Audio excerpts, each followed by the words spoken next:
ဒါလေးကကြံနေသေးတယ်နော်ဟိုတနေ့ကလုပ်တယ်ဆိုတော့ကြံနေသေးတော့ကျွန်မအဲ့ဒါလေးပြန်လုပ်စားမယ်ပေါ့နော်ဒါပေမဲ့လို့ဒီနေ့ကျတော့ကျွန်မဘာနဲ့လုပ်မလဲဆိုတဲ့အခါကျတော့လေဟိုဟာလေးနဲ့လုပ်မယ်သူ့ကိုလေမဲသားလေးကိုမဲသားလေးနဲ့လုပ်မယ်မဲသားလေးနဲ့လုပ်မယ်ဆိုတဲ့အခါကျတော့ထောပတ်လေးထည့်နိုင်တော့ကောင်းတာပေါ့နော်ထောပတ်လေးမထည့်နိုင်တော့စီလေးနည်းနည်းလေးဒဲကိုကတ်သွားမှဆိုလို့စီလေးနည်းနည်းလောင်းမယ်ပြီးသွားလို့ရှင်ဒါကတော့ခုနကတော့အန်ဒီစီမှာရလာတာပါလေမင်း beef တဲ့ beef ကတော့တနမရဘူးကျွန်မ beef ယူလာတယ် beef ဆိုတော့ကျွန်တော်တို့ဗာထည့်ရမယ်ဆိုတော့စက်စုံကြီးထည့်ရပါမယ်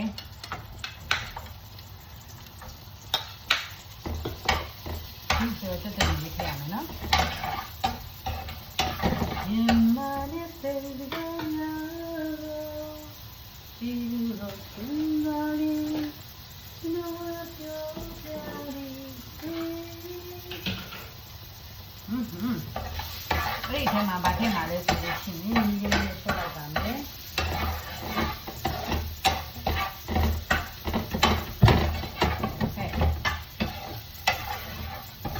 ဇန်နေစီနေနေပါလားဒီဟာလေးကိုခါတိုင်းတိုင်းပဲပေါ့နော်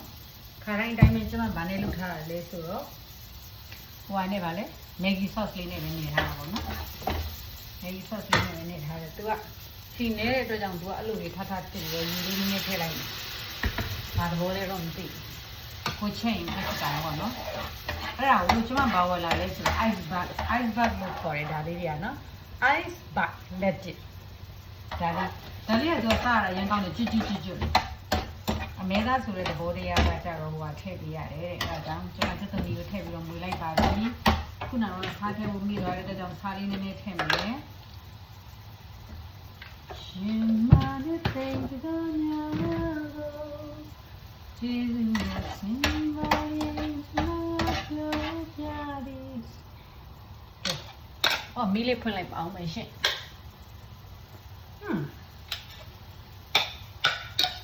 ဆိုတော့ဒါကပြီးသွားလို့ရှိရင်ခုနကကျွန်မ ice cream လေးကိုထည့်ထားပြီးပြီအဲ့ဒါပြီးတော့လို့ရှိရင်ဟိုတနေ့ကပြတဲ့ sauce လေးနဲ့ပေါ့နော်ဟိုတနေ့ကပြတဲ့ sauce လေးနဲ့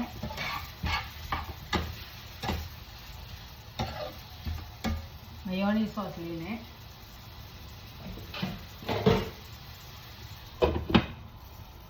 mayonnaise sauce လေးနဲ့သူကအစိမ်းအသားစိမ်း၅စိမ်းဖြစ်တဲ့အတွက်ကြောင့်ငွေထဲမှာထည့်လို့မရဘူးအဲ့ဒီထဲမှာထည့်တယ်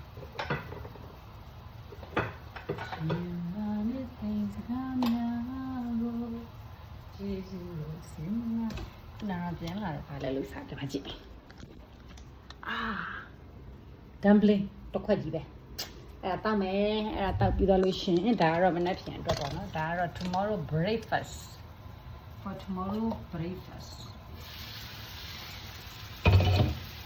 မင်းရ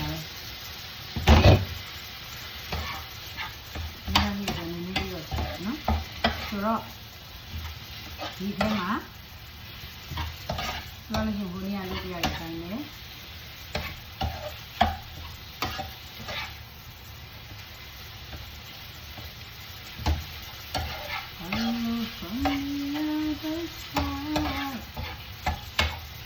ဒါလေးမောင်းလို့ဆိုတာနဲ့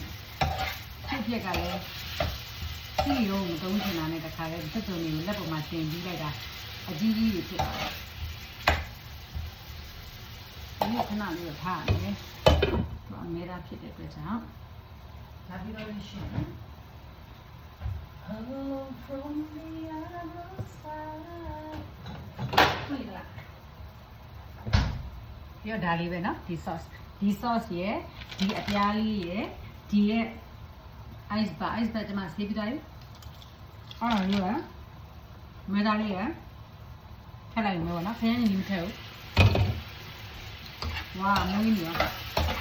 အဲ့တော့ဒီမှာဒါလေးနည်းနည်းထည့်မယ်မြေကောင်းမှုလေးနည်းထည့်မယ်နော်မြေကောင်းမှုတိုက်လို့မပါဘူးဒီလိုပါပဲပြီးတော့ဒီ sauce ကသူ့မှာအရသာတွေရှိပြီးသားပြီဆိုတော့တော်ပြီနော်အရင်ကြီးအရသာအများကြီးစားနေ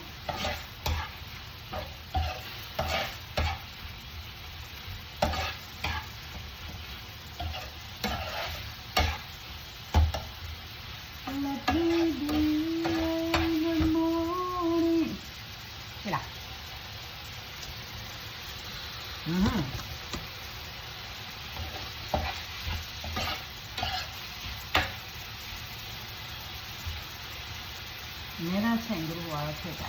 ဒီဟုတ်တယ်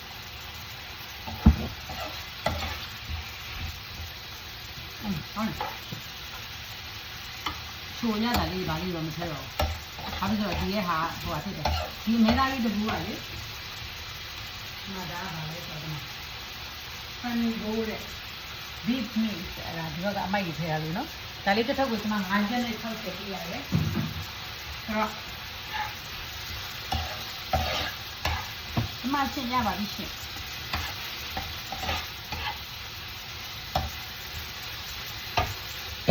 ဒီမှာဒီနေ့ပြေကိုလေမဲရမ်ဘက်ချင်မဲ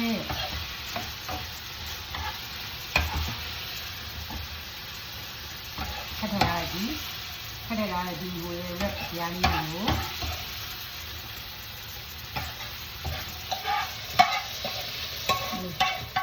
ရှိရမင်းလေးဟတ်တော့မင်းတို့ကိုရရချီလေးဖို့ခွဲအားကြောင့်တစ်ခါတည်းမြားကြီးတယောက်နှစ်ယောက်ကိုသူတို့ရင်ဟုတ်တာမလို့တော့မချက်တော့ဘူးဝယ်စားရဆိုတော့အဲ့ဒါကြောင့်တယောက်နှစ်ယောက်တွေကတော့ဘုံလုံးလေးရှိနေချင်းကုန်နဲ့ပြင်တစ်ခါရတာ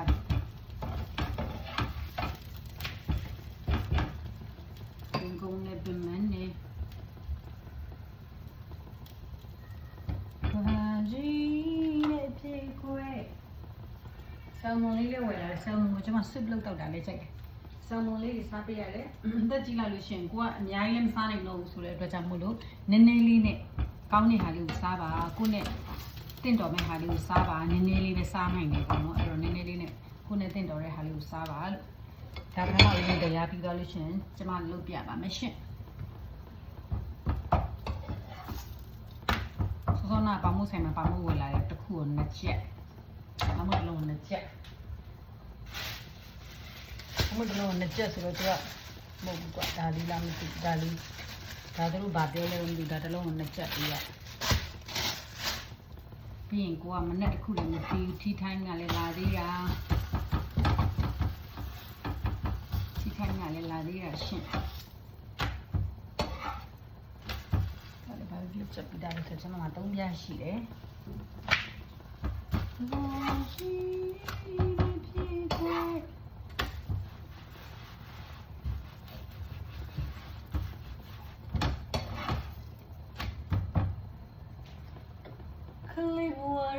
ကြည့်နေဘူးလေရှိအိုအလာဒီနေမဝေမီကွာလို့ဒီ ice bag လေးကကျတော့တစ်ထုပ်ကိုတစ်ချက်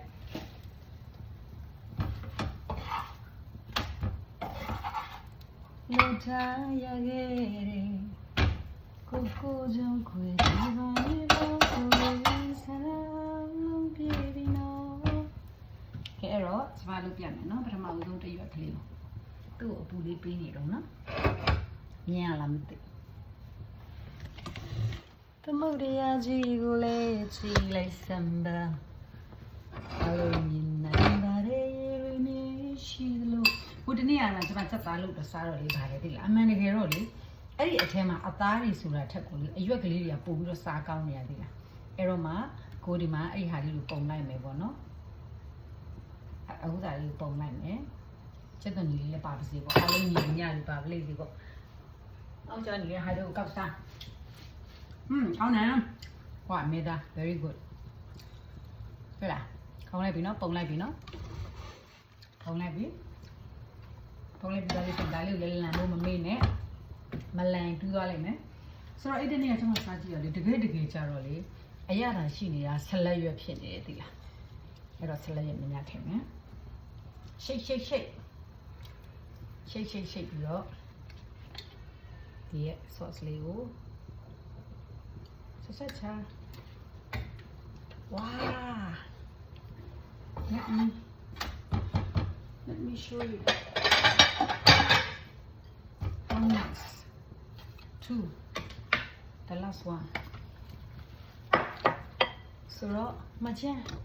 ကောင်းလိုက်တာတော့ကောင်းလိုက်တာဒါတော့လူအလိုမိသားစုများတဲ့လူတွေကိုပုံပြီးအဆင်ပြေတာပေါ့နော်မိသားစုများတဲ့လူကြတော့ဟိုစားပေါ့ကြိုက်တာပေါ့နော်ကြိုက်တာပေါ့ပြင်မှာတော့ဝယ်စားနေတော့ကြိုက်ဘူးလေ အဲ့တော့ကျွန်မပထမဦးဆုံးပြောသလိုပဲပထမဦးဆုံးကျွန်မတို့ဒီအောက်နာလေးအရင်ပိတ်လိုက်မယ်ပေါ့နော်ဖိရရှိတာဖိချတာအောက်နာလေးကိုပိတ်လိုက်မယ်အောက်နာလေးကိုပိတ်လိုက်ပြီးတဲ့အခါမှာဆိုရင်အလိုက်တဲ့နေရူးလို့သွားရုံနဲ့ပေါ့နော်